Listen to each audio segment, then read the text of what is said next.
Salam buat Bapak Mama, saudara-saudara sekalian. Kurang semangat, ini anak muda semua nih. 90% pemuda nih. Mama Pendeta lihat dari atas. Salam. Ada sukacita kok? Kalau ada, kasih tahu di samping kiri dan kanan. Salam sukacita bagimu.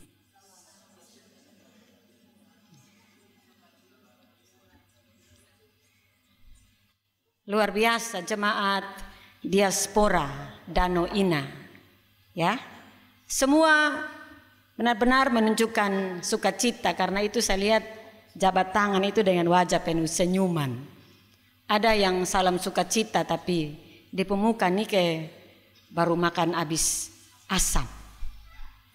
Tapi saya lihat dari sini semua memberikan salam dengan wajah yang penuh sukacita. Dan karena itu kita akan merenungkan firman Tuhan dengan hati yang penuh sukacita. Walaupun mungkin agak lama. Mau berapa menit Bapak Mama? 2 jam kok? Kalau 2 jam masih tetap sukacita kok?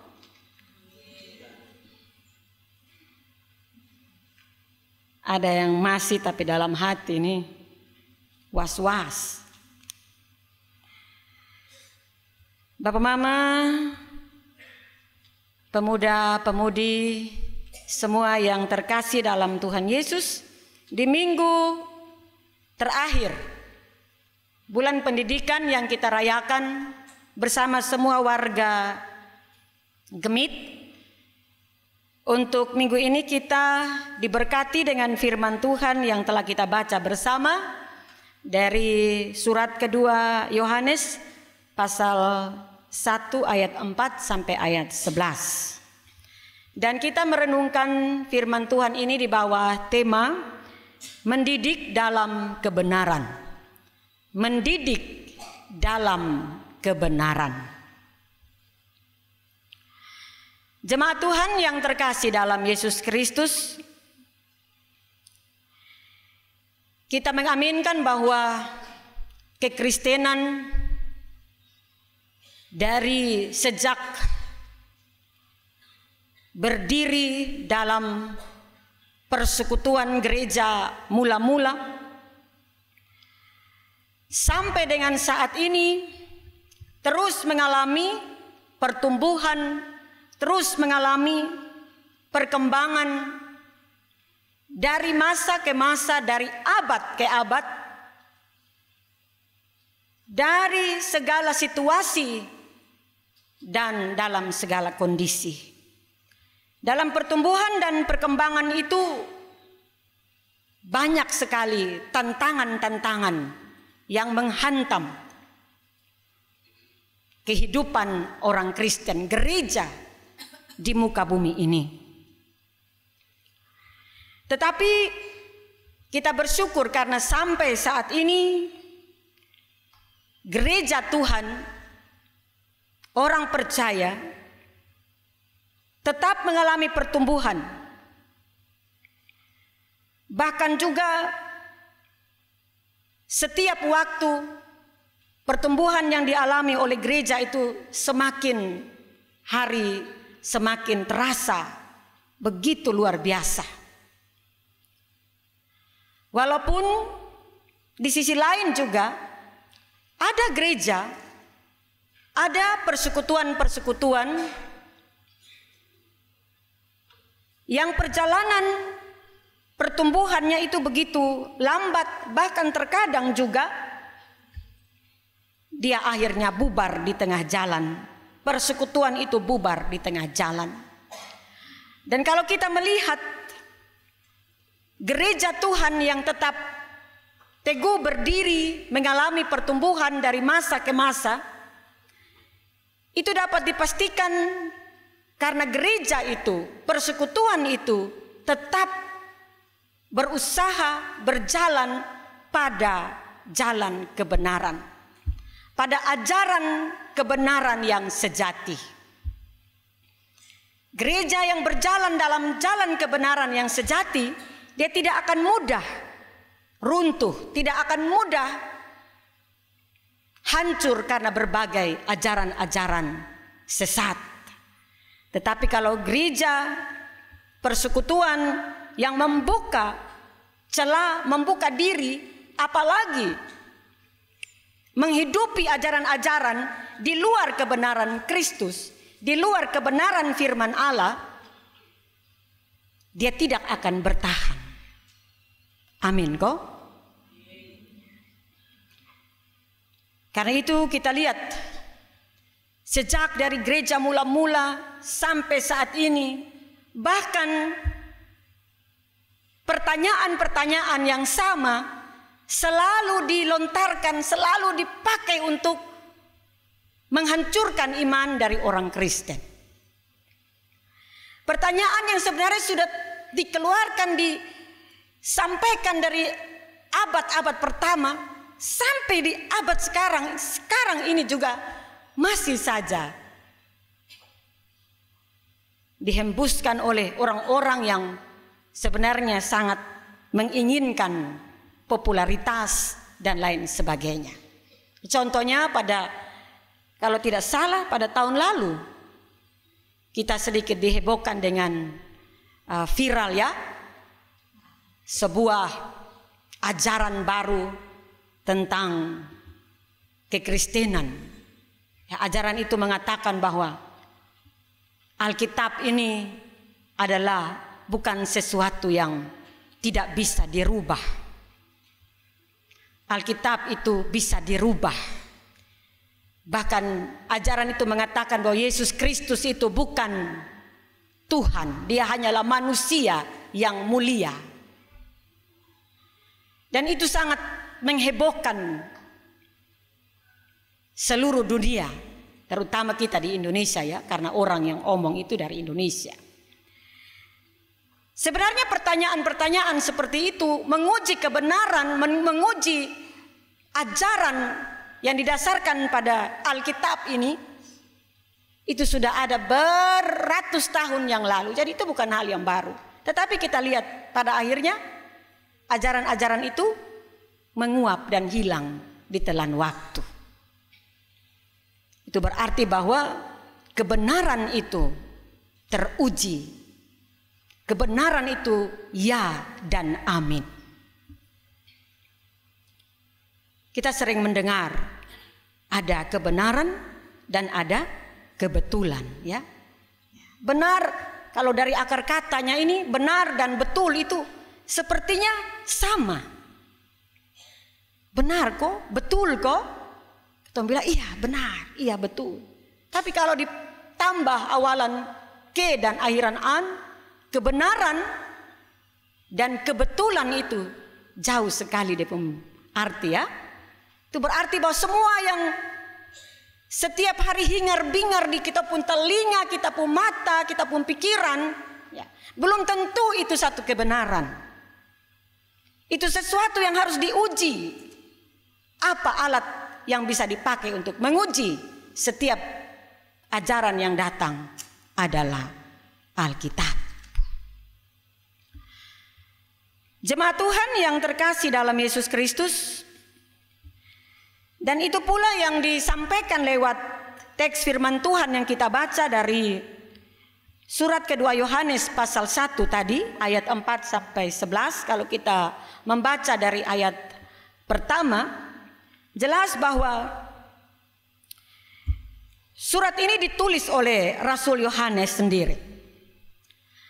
Rasul Yohanes menulis surat ini untuk meneguhkan iman dari jemaat ya. Jemaat yang sedang mengalami hiruk pikuknya ajaran demi ajaran yang datang mau meruntuhkan iman dan persekutuan mereka.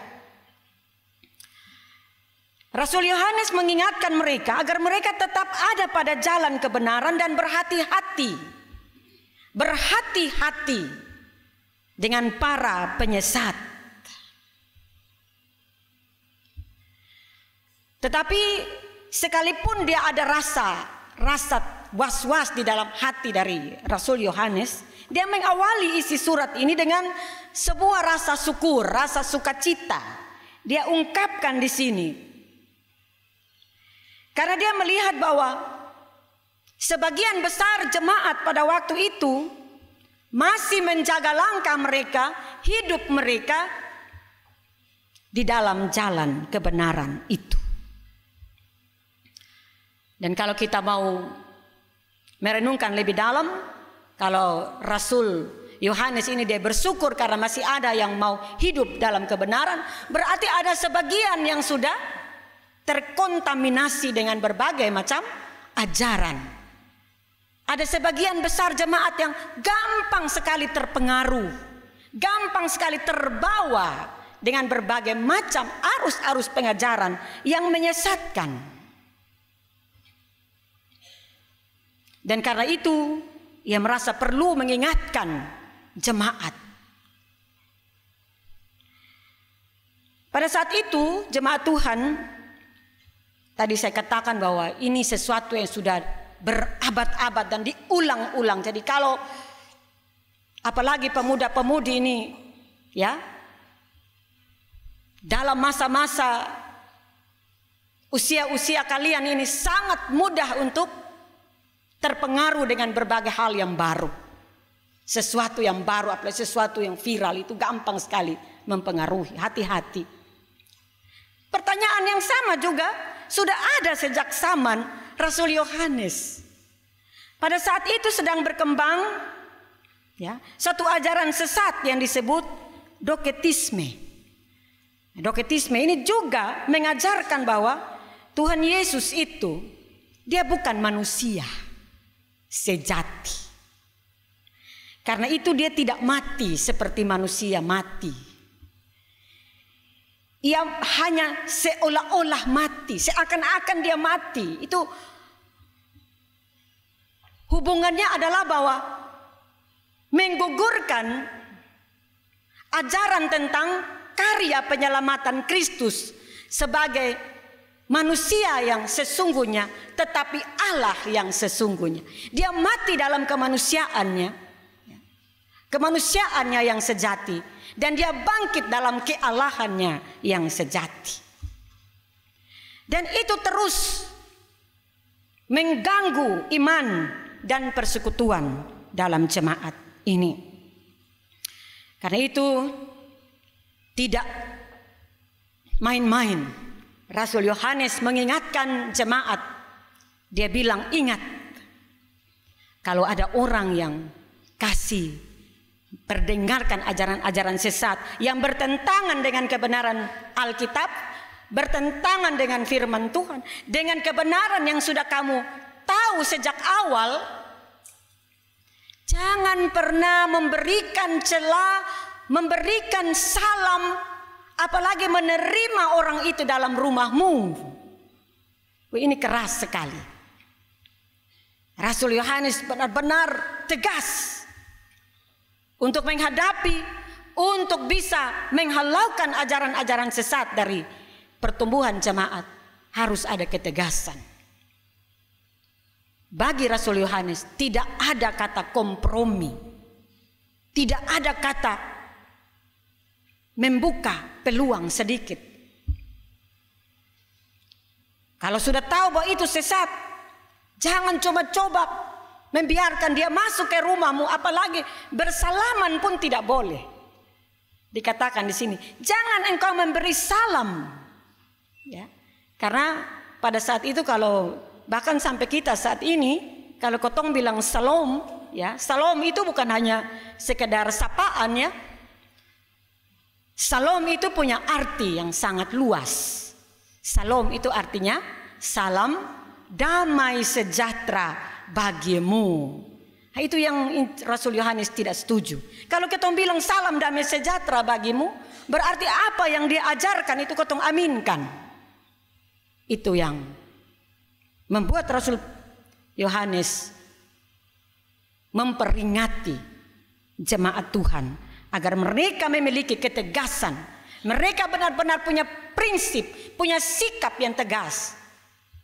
terhadap apapun yang bisa menyesatkan, meruntuhkan iman mereka kepada Yesus Kristus sebagai Tuhan dan Juru Selamat mereka. Bapak Mama yang terkasih dalam Yesus Kristus, dari bagian firman Tuhan ini saya mengajak kita untuk bersama-sama merenungkan beberapa pesan iman yang penting untuk saya dan Bapak Mama sekalian kita bawa pulang, kita lakukan dalam kehidupan kita hari lepas hari. Yang pertama, sesuai dengan tema khotbah ini, tema perenungan firman Tuhan untuk minggu ini, ya, yaitu mendidik dalam kebenaran. Itu berarti bahwa kita semua sebagai orang percaya, mau tua muda, mau anak-anak, mau pemuda-pemudi, mau orang kaya, orang miskin, apapun latar belakang kita, tidak mau tahu. Kalau kita berkata bahwa kita adalah pengikut Kristus, kita orang Kristen, maka firman Tuhan ini kembali menegur kita, mengingatkan kita bahwa kita harus berpegang teguh pada kebenaran itu. Berpegang teguh pada ajaran-ajaran yang sesuai dengan Alkitab. Kita tidak boleh menjadi orang Kristen yang gampang terbawa oleh berbagai arus-arus yang ada di sekitar kita. Kita tidak boleh gampang terbujuk, ya. Jangan mudah jatuh dalam bujuk rayu para pengajar-pengajar sesat yang ingin menyesatkan kita. Apalagi bisa juga kita diberikan berbagai tawaran, kita diberikan berbagai macam janji dan lain sebagainya. Kalau kita mau benar-benar ada dalam kebenaran, langkah kita, hidup kita, iman kita tidak tergoyahkan ke kiri dan ke kanan, maka yang harus dilakukan oleh orang percaya adalah dia harus hidup di dalam kebenaran itu, dan kebenaran itu harus hidup di dalam dirinya. Sama seperti Rasul Paulus bilang, adapun hidupku ini bukannya aku lagi, melainkan Kristus yang hidup di dalam aku. Kita hanya bisa berpegang teguh pada kebenaran, tidak gampang terombang-ambing, kalau kita benar-benar memberi diri dan hidup kita ini dipenuhi oleh kebenaran itu. Hidup didasarkan pada firman Tuhan. Sehingga kalau kita punya dasar yang kuat, kita punya pemahaman yang kuat, apapun yang datang membujuk kita, sekalipun itu bagi mata kita ini sangat menyenangkan, telinga kita ini sangat menyenangkan, kita tidak mudah tergoyahkan. Kita menjadi orang Kristen yang konsisten, orang Kristen yang benar-benar memiliki komitmen yang sungguh. Apalagi anak-anak muda yang baru selesai peneguhan CD, banyak sekali. Maka pendeta pun pengalaman ini banyak. Dia CD hari ini, dia menangis sampai bedak do luntur semua. Ya, bulu mata palsu dong terlepas karena menangis. Menangis karena dia sudah dewasa secara iman. Ingus dong meleleh. Ketong angkat dong pun tangan, ini tangan dong babasa. Menangis tengah mati. Sonde lama leh, 1 tahun leh. Ketong dengar-dengar. Aduh, dia sudah menyeberang jalan.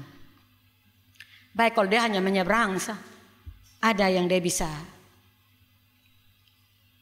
lewat ini tikungan tajam dong, bahaya. Hanya karena hal-hal yang bersifat sementara, dia melupakan dia punya janji iman kepada Tuhan. Nah, jemaat Tuhan sekalian, Mari kita buka mata lebar-lebar, telinga lebar-lebar. Kita boleh terbuka dengan berbagai hal yang baru. Tetapi ingat, kita harus punya filter, punya saringan yang baik untuk melihat mana yang benar, mana yang salah. Ya, saya harus bilang, sebagai orang gemit, pemuda-pemuda gemit, harus benar-benar berakar pada kita punya ajaran-ajaran dalam gemit. Amin kok? Ajaran-ajaran yang mendasar seperti baptisan dan hal-hal lain yang paling sering dipakai untuk menggoda ketompo iman. Upung baptisan tusan benar. Harusnya baptisan seperti ini yang benar. Lalu karena ketong ada pi ikut itu KPI dan lain-lain, ketong justru serahkan diri sa kopi baptis ulang. Hati-hati. Tidak boleh ya. Kita harus berpegang teguh pada kebenaran. Sukasasi 1 tahun, tapi itu pelajaran semua menguap seperti angin. Uap, hilang ketika lihat begitu ramai. Boleh kita ikut hal-hal seperti itu. Tapi ingat, kita harus pulang kembali ke kita punya rumah, kita punya persekutuan, kita punya ajaran dan lain sebagainya. Itu dari sisi pelayanan gereja. Dan ini menjadi tanggung jawab bukan hanya pendeta, tapi tanggung jawab dari penatua, diaken, pengajar, jemaat Tuhan semua. Ketong pun tugas untuk kawal ini ajaran-ajaran yang masuk keluar di dalam jemaat. Amin kok. Jadi penatua, diaken, pengajar ini tidak mudah. Tanggung jawabnya besar. Karena itu harus sadar benar-benar ketong pun tanggung jawab ini seperti apa. Apalagi kalau di jemaat diaspora ini yang tadi Mama terkasih saya duduk dengan saya bilang, ini jemaat mayoritas pemuda mahasiswa. Nah, ini benar-benar satu tantangan, tetapi juga peluang ya untuk jemaat ini. Karena itu jangan sampai jadi presbiter hanya sekedar untuk kita mengisi kita pun jadwal pelayanan, tapi kita tidak melihat, mengawal ajaran-ajaran yang datang dalam jemaat. Bahkan juga di dalam kehidupan keluarga, mendidik dalam kebenaran, ini juga satu tanggung jawab yang besar buat orang tua, bahkan buat kita semua. Mendidik dalam kebenaran berarti memberikan anak-anak ruang untuk mereka berproses dalam apa yang firman Tuhan kehendaki. Mendidik anak-anak untuk hidup di dalam perintah-perintah Tuhan. Menjaga sikap kejujuran, nilai-nilai kejujuran, nilai-nilai kesetiaan, kedisiplinan, itu harus menjadi kebiasaan. Sebuah kebiasaan itu akan melahirkan sebuah karakter. Karakter itu tidak tiba-tiba ketong punya karakter ini dan itu. Karakter itu dia berawal dari sebuah kebiasaan. Kalau kita mau menjadi orang yang jujur, kita harus mulai dari dalam rumah. Jadi Mama bilang, Lukas, ya di sini ada nama Lukas kok. Itu hanya kebetulan ya. Uka, lu tolong beli kasih Mama sayur doh. Ya, Uka beli kasih uang 50. Pas Uka pun pulsa habis. Uang masih sisa 20. Ini di sini tantangan iman luar biasa. Mau isi pulsa kok mau kasih pulang di Mama tanpa kasih uang jatuh di jalan kok. Atau apa kok? Lukas pulang di jalan ini di hati mendua. Kira-kira mau pilih yang mana? Oh, isi pulsa sah, ya. Apalagi ini kekasih mau WA nih, pulsa habis nih bahaya. Dari hal-hal kecil kalau kita sudah terbiasa untuk tidak menjaga itu kebenaran, percaya bahwa nanti kita akan berkembang. Dosa itu dia melahirkan dosa. Tentu tidak ada yang sempurna, tetapi bukan berarti kita tidak bisa melakukannya. Karena itu orang tua, kita semua yang ada, ajar anak-anakmu dalam kebenaran Tuhan. Karena itu akan mereka nikmati hasilnya di masa depan mereka. Dan hal yang kedua, Bapak Mama kekasih Tuhan, dikatakan dalam firman ini bahwa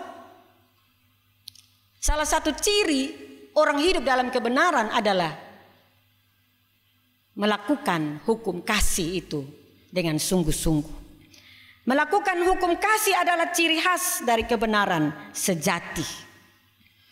Hukum kasih ini benar-benar tetap relevan dari masa lalu sampai masa kini. Hukum kasih dari dalam keluarga, dalam jemaat, dalam masyarakat itu sangat penting. Karena itu kasih harus menjadi dasar dari segala sesuatu yang kita buat. Dalam kasih itu ada ketulusan. Dalam kasih itu ada kerendahan hati dan lain sebagainya. Karena itu ketika di rumah kita mengamalkan kasih, orang tua walaupun ada piring terbang, sendok terbang, tetapi setelah itu saling mengampuni dan hidup dalam kasih, anak-anak akan melihat dan meneladani itu. Mereka akan keluar sebagai pribadi-pribadi yang mau memiliki hati yang lembut untuk memaafkan, membangun relasi yang baik dengan orang-orang yang berbeda sekalipun. Termasuk di dalam gereja, hukum kasih itu harus kelihatan. Sekalipun kita berbeda dalam berbagai pikiran, pendapat, tetapi kita harus tetap berjuang agar kasih itu jangan sampai hilang dari persekutuan kita. Bapak Mama yang terkasih, dan hal yang ketiga, mari kita benar-benar mengaminkan apa yang dikehendaki oleh firman Tuhan ini. Kita semua pribadi lepas pribadi, mari kita membangun benteng yang kuat di dalam iman kita. Dengan firman Tuhan ini, kita tidak membiarkan diri kita membuka celah, membuka peluang untuk ajaran-ajaran yang jauh dari kebenaran Tuhan itu masuk dan menguasai kita. Kalau kita mendengar sesuatu yang bagi kita itu menimbulkan pertanyaan, langsung ditanyakan, langsung berbagi, langsung membangun komunikasi dengan orang-orang yang bagi kita bisa memberikan pikiran yang baik. Jangan kita telan bulat-bulat. Hati-hati, Rasul Yohanes tegas. Saya pernah perkunjungan, dan dalam perkunjungan itu jemaat bilang sama pendeta, ini beberapa hari ini ada 1-2 orang yang masuk keluar bawa dompu ajaran dan bikin salah-salah ke dompu ajaran. Bilang ke dompu ajaran gemit nih begini, Protestan nih begini. Dompu ajaran ini yang benar. Jadi saya bilang, kalau dong ketok pintu, langsung Bapak bilang 1, 2, 3 lu berangkat dari sini, dan jangan coba-coba lu masuk di rumah le. Karena beta su ada iman. Beta punya iman kepada Tuhan Yesus. Soalnya bisa le lu mau ajar apapun tidak akan tergoyahkan. Jangan Bapak buka pintu, kemari masuk silakan. Nah itu nanti dong akan makan. Karena mereka itu mudah sekali mempengaruhi orang. Argumentasi mereka luar biasa. Kalau kita tidak membangun benteng yang kokoh, kita akan termakan dengan ajaran mereka. Bapak Mama yang terkasih dalam Tuhan Yesus Kristus, dengan demikian kalau kita melakukan apa yang Rasul Yohanes sampaikan, firman Tuhan yang menjadi berkat bagi kita saat ini, kita ada dalam jalan kebenaran. Percayalah bahwa anugerah keselamatan yang Tuhan Yesus kerjakan bagi kita itu akan menjadi bagian kita selamanya di dunia dan di sorga. Amin. Sudah 2 jam kok belum? Belum baru setengah jam. Tuhan Yesus memberkati kita dengan firman-Nya. Amin.